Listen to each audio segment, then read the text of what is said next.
అంటే మా కాంగ్రెస్ ప్రభుత్వానికే సాధ్యమవుతుందని మంత్రి పొంగులేటి శ్రీనివాసరెడ్డి అన్నారు. మున్సిపల్ కార్పొరేషన్ ఎన్నికల సందర్భంగా రైల్వే స్టేషన్ ప్రాంగణంలో కార్నర్ మీటింగ్ లో పొంగులేటి పాల్గొన్నారు. ఎన్నికల్లో అలవికాని హామీలతో మీ దగ్గరకు వస్తారు, ఎవరిని నమ్మకండని ఓటర్లను సూచించారు. 4 విడతల్లో ప్రతి పేదవానికి ఇందిరమ్మ ఇల్లు అందించే లక్ష్యంతో ప్రభుత్వం పనిచేస్తోందని మంత్రి పొంగులేటి తెలిపారు. గత 15 సంవత్సరాల్లో పేదలకు ఇళ్ల స్థలాలు కూడా ఇవ్వలేని స్థితిలో గత ప్రభుత్వాలు పనిచేశాయని విమర్శించారు. అదేవిధంగా చిట్టి రామవరంలో ఉన్న పోడు భూములను గుర్తించి పేదలకు ఇళ్ల స్థలాలు అందజేస్తామని మంత్రి పొంగులేటి హామీ ఇచ్చారు.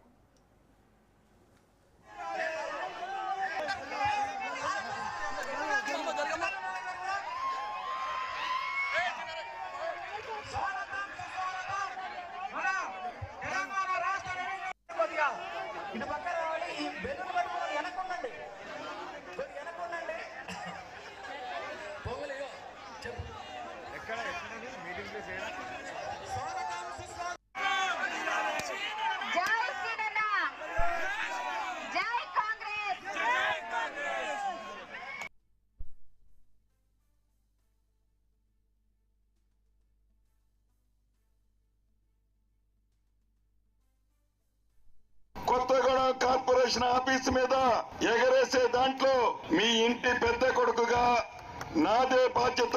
ప్రభుత్వం మీది, ఎంపీ మీ వాడు, మంత్రి మీ వాడు, ముఖ్యమంత్రి మీ వాడు.